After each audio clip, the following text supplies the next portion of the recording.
Welcome to the True Rotarian Podcast. This podcast is specially designed for all the true Rotarians by a true Rotarian.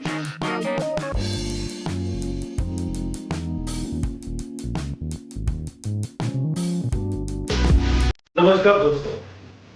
Welcome to True Rotarian Podcast. Today we are going to talk about those 24 golden words which we use in Rotary. Actually, those 24 words are the four-way test of Rotary, which according to me does not only apply to Rotarians but also applies to everybody in our offices, in our schools, in our colleges, in our friendship and everywhere.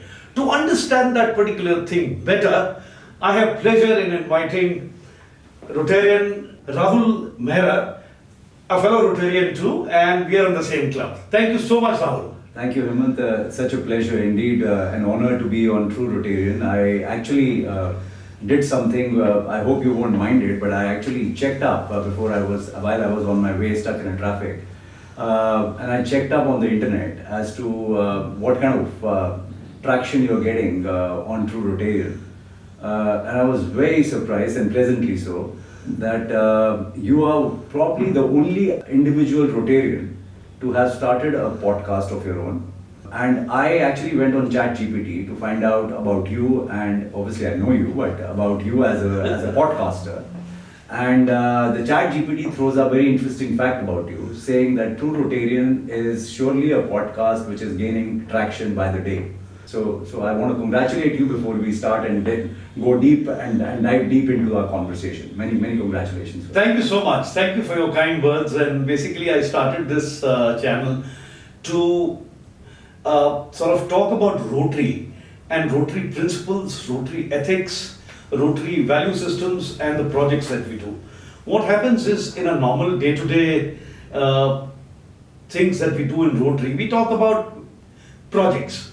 Projects can be very good, like for example, our sports is very good, our skill development is very good, but not many people in the district or in India Are aware. know about this. Similarly, a lot of other clubs do a lot of projects. We thought, let's have a platform where we talk about what Rotary does. This is going to be And the amount of good that we do. Thank you. Thank you so much once again for coming in. And Indeed, a pleasure, as I said. Thank you. so Rahul, let's talk about this four-way test, which I said is not only sort of applicable to all the Rotarians. This four-way test, as a matter of fact, we recite in front of all the meetings, in the beginning of all the meetings. But do we follow them or no? Let's decode this particular fact. You know, in our own club, Hemant, you're aware, I've said this number of times that, this shouldn't be something which should be left as a placard at the back, and it should be something which we should actually, as Rotarians, be a living example of. I understand it's a very difficult thing to do, but it's about the person, and it really speaks volume about the person as to whether you are able to follow it or not. So what is a four-way test? It's a non-partisan, non-sectarian, kind of an ethical code, which we all Rotarians are supposed to follow in both our professional and business relationships. But to be specific in terms, we ask four questions to ourselves, why we are actually thinking, speaking, and acting on it. So what are those four questions? Like you said, the 24 classic words. Yeah. The first and the foremost, is it the truth?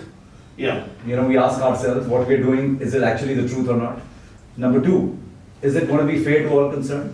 Right. We never are bothered about how what we act, say, or do is going to be impacting or affecting the other person at all. It's just, we are oblivious of it. Number three, will it actually build goodwill and better friendship? And this is I think at the heart of it. We are social beings, and we must do everything which will embrace everyone. We should love everyone, and we should be honest about things to everyone. And four, whether it will be beneficial to all concerned. Our forefathers, our people who were freedom fighters, they gave up their lives because it was beneficial for people like you and me today. True. Right? And look at where we are as a country. Obviously, we're progressing. We are the third, fourth largest economy, all of that. But I think the moral fabric, what it was in the post-independence and what it is today, there's a huge gap and a huge difference. So, everything is so materialistic, everything has become, the money is the be all and end all.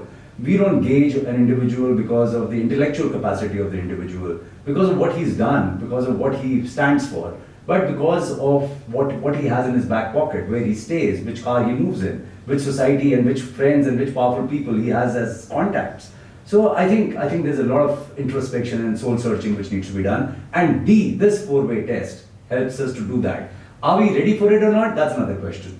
And just to add to this, being Rotarians, in 1932, I'm told that there was one Rotarian, Herbert J. and he had a business which was going downhill, and he turned it around by this four-way test, and that is the creation and origin of this four-way test. Yes. So you can actually alter things both professionally, personally, at every given way, in every which way, at every level, if you apply this four-way test. And it's really empowering. It's extremely beautiful. It's simple. There's no complication in it, unless and until you overthink and overdo. Rahul, this particular, come to think of it, when you sort of keep thinking about this particular four-way test, it's a very powerful tool. It is. And surprisingly, I have come across few people who are just not interested in going beyond reading that particular thing. As a matter of fact, once or twice, I have asked some senior Rotarians in our district, hey, what about the four-way test? He said, yeah, वो पढ़ लेते हैं हम, but वो day to day में कहाँ होता है आजकल की डेट के अंदर. That's the time that I got a little taken aback, and I thought we must do a program on this. Yeah. Now coming back to the topic again, now you are a very renowned Supreme Court lawyer and a very well-known Supreme Court lawyer. In the legal profession also, the fairness and truth are the basics in the law. Yeah. Now, how do you apply this particular four-way test in your practice? So as I said, it's simple yet very complicated, right? So it's a kind of a contradiction, and it's so how is it simple? You need to be in your own skin. If you are honest, you will be truthful. If you have integrity, you will be fair. If you are a thorough professional, you will think about others. If you are slightly spiritual, you will also go beyond and talk about friendships and building relationships. And eventually, if you are a good human being, you will make sure that it's beneficial to all. So at the bottom of this four-way test is, what kind of a human being are you? Are you here to squeeze the last ounce out of people, or are you here as a giver?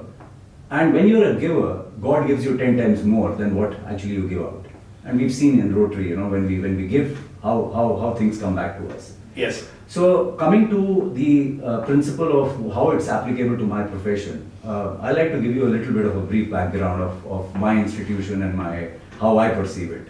And I dare say I'm on the receiving end of it most of the time, and I'm probably in the minority within my fraternity. But I would like to, since it's about true Rotarian, you need to, there needs to be a complete alignment in what we are thinking, what we are talking, and what we are doing. And if you are sitting out here and giving yarn to people and saying do this and do that, and you are actually found a complete misfit in your own backyard doing exactly opposite, then you're a hypocrite sitting out here. So let's call spade a spade first. You have probably heard about one of the senior most judges of Delhi High Court being caught red-handed with his so much of cash stacked in his backyard, Yes. in the storeroom of his, Yes. in his own house, official house. So there is a huge amount of lack of trust and faith today in the institution from the common man. And judiciary as an institution is run on the faith of the common man. The day the faith dwindles and is almost negligent, there will be anarchy and there will be no rule of law in this country. So we are today confronting with a situation where the integrity of the institution is being questioned, and the very philosophy on the basis of which judiciary needs to be operating is being questioned by the common man. Look at the adversarial nature of litigation that we have. Are we saying that we are providing justice and equity to the people who are coming to the court of law for dispensation of justice? The way I look at it from inside is, justice is way, way, way far from where it should be right now. It's about dispensing justice, not dispensing with justice. Today, probably, it's not the former, it's the latter. It's also, I get reminded of a judge who I was very fond of. He recently retired, and in his farewell speech, he gave a classic quote. His name is Justice J.R. Midha. He's now retired judge. The quote goes like this. In the court of justice, both the parties know the truth. It is the judge who's on trial. Now, coming back to the four-way test. If the judge is on trial, and we know today, after giving very, very controversial judgments and very, very landmark big judgments in this country, what kind of faith will an ordinary individual have, or people within the institution have, for the institution itself, or the people who are manning the institution right at the top? So, Mr. Arun Jaitley, from the ruling party, when he was the member of Rajya Sabha, the leader of Rajya Sabha then, he said a classical quote he gave, and which all of us as lawyers repeat every day, who want to hold the executive to account. Mm-hmm. The quote is by Mr. Jaitley, the late Mr. Jaitley, that pre-retirement judgments are influenced by post-retirement benefits. Oh my God. Within 24 hours, while you were independent, so-called judge, sitting right at the top of the institution, you got on and took the position of the member of parliament from a political party or a league. So, this is what damages the institution. Now, if these are the kind of judges that we have, and I dare say that all five fingers are the same. We have the greatest of judges, we have judges who are absolute phenomenal judges. Those are the judges because of which institutions are going on and they are still protected, and still we have rule of law in this country. So therefore, what is it that the judge has to do? He has to do, there's a blindfold, right? We see that justice, the figure of justice is blindfolded. Blindfolded means what? Not that you're oblivious to everything. That in the eyes of law, there is no rich and no poor. In the eyes of law, there is no Hindu and no Muslim. In the eyes of law, there is no dark-skinned and fair-skinned. In the eyes of law, there is no male or female. Equity and justice. Can we say with our hand on our heart today, at least I can't as a lawyer, with 27 years of experience now in High Court and Supreme Court, I can't say that, that is the way we impart justice. So the four-way test comes into it. And every judge must ask before imparting justice, I am on trial, is it the truth that I am going to be delivering the verdict? Is the verdict going to be true to the facts and the evidence brought before me? Is it going to be fair to all concerned? Is it going to be beneficial for everyone? And is it going to build goodwill and better friendships amongst the parties who are litigating? What a profound, absolutely profound example that you've given. Thank you so much. Rahul, I'm quite tempted to sort of make a statement that everybody who occupies an important position in the companies, in the government, in decision-making seat, they must go through this four-way test. Why only the judiciary? I'm sure all the people who have got powerful positions and they take decisions who sort of changes life for common man should understand and read this. Now, I couldn't agree more with you. Now, could you give an example of your personal life where four-way test is applied? Oh yes, absolutely. But before coming to that, I've said something about judges. I want to say something about us as lawyers. Okay. And I'm conscious of the fact I am a senior advocate and I must be right in the center of this conversation. It's easy to point fingers at others, but you must be able to take it on yourself as well. So what is the duty of a lawyer? I don't think the duty of a lawyer is only to mint money. We all make good, handsome amount of money today. And God is very kind to us. We are fortunate that we are in the position that we are. I think the basic duty of a lawyer is that you should be fair to your client. You should be truthful to your client. If he has a bad case, you should be able to tell him you have a bad case. If you have an atrocious case, you should be able to tell him you have an atrocious case. I'll fight it out, I'll do my best. Whether he wants to retain you as a lawyer or not thereafter, that's his call, that's his choice. How many of us do that? We should be also fair to the court. The court and the judge expects only one thing from a lawyer, and more so from a senior advocate of standing. That you will be fair and you will be honest, Even if things are against you, you'll be not hiding those things. You will meet those through your arguments. And that's how you build a relationship which is beneficial to the institution. That's how you create friendships which go beyond tenures. And that's how you live a life which is where at the end of the day you can go back and sleep well with yourself. Wow. And so lawyers' duty is to ensure minimizing litigation, not maximizing litigation. Today, every single lawyer in this country is trying to maximize litigation. A client comes in, how do I make 10 cases out of that one case? Oh my God.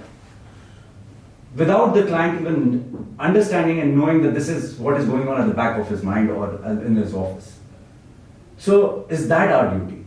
And the more honest we are and the more committed and professional we are, the more clients will come back to you. True. The more volume you will hit. Yeah. The more reputation you will have. Yeah. The more people will be able to relate to you. We fail to understand that. So are we here for the long term or are we here? Are we playing a test match or are we playing a T20? Yeah. Most of us as lawyers today are playing T20. None of us are invested in the real, beautiful, gentleman's game that it was. And this is called a noble profession. Yeah. Not for any other reason, but just because noble people are supposed to be manning this profession. That's right. At the forefront of every freedom fight was a lawyer first. But can you expect, which are the lawyers who talk about the nonsense that keeps happening in our country? I don't see many lawyers talking about it today. Mm. So that's where we brought our legal profession to as lawyers. Now, coming to the issue of individually as to That's how it right. works. That's right. So I will tell you, and you said that each of us, when we assume position, we should actually take that oath, right? The four-way test should be enforced. Hemant, I don't know if you're aware, I actually headed from 2015 to 2020 the litigation for Delhi government. So every single case which used to come from Lieutenant Governor's office or against his office, against the government, Delhi government, against the Chief Minister, as he then was, and against the Delhi Police, the Commissioner of Police. All these three offices and departments, all litigations against them used to go through my office. I was heading that office. That office in any full state is called an Advocate General's office. Right. It's a constitutional post.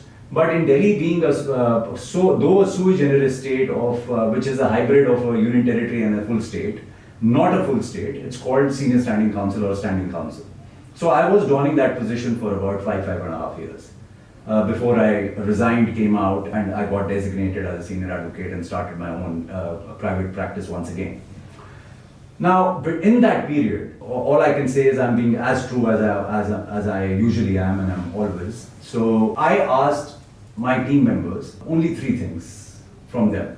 Number 1, I told them, see, whether you know law or not is secondary for me for the moment. I want 100% commitment and integrity from you. Okay? If I find that you guys have taken money from anywhere, from some client, from some officer, from some other person, trust you me, I'll be the guy who will lodge a complaint and register a first information report with the police against you, and I will make sure that you get arrested. Wow. Right? So this was my oath number 1 to them. I put them in one room, and this is what I said: if you find me wanting on these, you should be the complainant against me, but if I find you wanted, surely I will be that one. Right. Number 2, you have to be fully prepared when you go to the court. You can't be found wanting as a state counsel, saying, no sir, today I haven't been able to prepare myself, please give me date. And the date is given on the asking of a state counsel. Don't misuse that privilege that you have, number 2. Number 3, build a relationship with the court where the court need not look into the file. When Mr. Mehra is arguing, the judge should be having that much of confidence in Mr. Mehra, saying that if Mr. Mehra has said this, I did not look into the file, it surely will be in the file. That's the level of honesty, and that's the level of faith that you should be able to instill in the judge. Now, where does these 3 things fall? Integrity, is it truth? Integrity, is it fair to all? Building goodwill and bettering your friendships. If I go and if I am prepared as a lawyer, as a state counsel, which none of the state counsels are, most of them, and they take dates after dates, and dates are 6 months, 1 year, and matters get delayed at the expense of the parties, what are you doing there? You're building and fostering goodwill and relationships. Yeah. People are coming back and saying as litigants, wow man, for the first time I've seen a state council not asking for date and dealing on merits of the case. Wow. And number three, when you are actually there, you are reposing that, commanding that faith from the judiciary, isn't it beneficial to all, including the institution? So in a way, it plays the four-way test, may not be in those many, in the letter the way it has been spelled out, but in the spirit, the four-way test was dealt with by me out there. Now, I could have also been one of those state councils who could have made money, who could have made tons and tons of money through corruption. Yeah. I could have easily told people, do whatever you want to, forget relationships, forget building goodwill, mauj karo, masti karo, khao, piyo, ash karo. Which is what usually happens in our institution as state councils. I would say that you are a true Rotarian, and it's a pleasure to have you on this podcast, which is called a True Rotarian Podcast. Which is why I wanted to be out here, because truth and true. Being true is speaking the truth. If you're not being true to yourself, as I said, Mahatma Gandhi said a beautiful saying, and which I love. Very difficult to follow, extremely difficult to follow in today's Kali, the modern day that we live in. Align your entire being with what you think is exactly what you say, and it ends up exactly the way you do it. Yeah. We think very profound. We think, how can I be a multi-billionaire by answering 10 questions on KBC? I don't want to work hard. Tell me that mantra where I can make that billion, right? So that's my thought as a human being. The speech is, we should have integrity, we should work hard, we should be diligent, we should be perseverant. So complete mismatch. And the actions are, I will not even blink my eyelid before cheating Hemant or cheating somebody else or backbiting or gossiping or doing all sorts of nonsensical things. So complete mismatch in the three things. That's what beings are, majority of the beings are today. True. Very unfortunate. Very unfortunate. But as I say, our journey as a being is what? From where we are and from where we started to being that eventual ultimate reality which is so pure, so beautiful. Yeah. That's our journey. That's why we've adorned this chola or whatever you call it, right? Yes. But hopefully during our process, and we are at a stage where we should have realized it by now. Yeah. And youngsters, hopefully the younger you realize it, the better it is. But somewhere down this journey, you should be able to reinvent yourself. You should be able to introspect, and you should be able to realign yourself into this thought process. Absolutely. Now, how much you can do it in degrees, we can all vary. Yeah. But if we are on that path, I think we all are doing fairly good job. Rahul, it's really been a pleasure, absolute pleasure to have you with us and discuss one of the most important aspects, at least based on which I and you are leading our lives. Yeah. Would you like to? Hopefully. We can never be 100% sure about We can it. be 100%. Because every day you need to, remind yourself. Yes. It's yes. not an auto mode. It's not an auto mode. Yeah. Would you like to sort of sum it up in a Yeah, actually, for our audience? क्या बोलना चाहेंगे आप? Actually, मैं सिर्फ यही कहना चाहूँगा, देखिए, ऑथेंटिक लाइफ जी, आप जो हो आप वो करो. अगर आप बेईमान हो, बेईमान की तरह जियो. फिर आप लोगों को ये मत दिखाओ मैं ईमानदार हूँ. और अगर आप ईमानदार हो तो ईमानदार की तरह जियो, वो तो बड़ी सिंपल लाइफ है. स्ट्रगल होगी, बहुत चैलेंजेस आएंगे, लॉन्ग टर्म होगा, धीरे धीरे रिजल्ट्स आएंगे, बट बहुत सेटिस्फाइंग होगा और उसकी बरकत बहुत होगी. आप 100 रुपए कमाओगे, वो किसी के 10 लाख से ज्यादा होगा. करेक्ट. और कोई 10 लाख कमाएगा, वो 1 करोड़ गवा देगा अगर वो उसने हेरा फेरी करी होगी.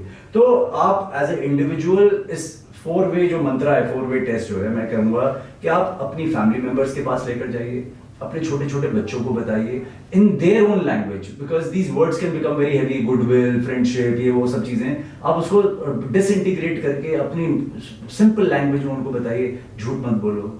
जैसे फ़ोन आता है घर में कि लेट्स से मेरे बच्चे को फ़ोन आया कि वो घर पे है कि नहीं है. अब मेरा बच्चा वहाँ खड़ा है, मेरा बच्चा मुझे कह रहा है आप प्लीज़ बोल दो, मैं पढ़ रहा हूँ, मुझे नहीं जाना, आप उसको बोल दो कि मैं घर पे नहीं हूँ. अब यहाँ से आपने अगर बोल दिया कि वो घर पे नहीं है जबकि वो आपके पीछे बैठा है, तो आपने उसको क्या सिखाया कि झूठ बोलना सही है. सिचुएशंस हैं जहाँ आप झूठ बोल सकते हो, तो वो बड़े होकर झूठ बोलेगा.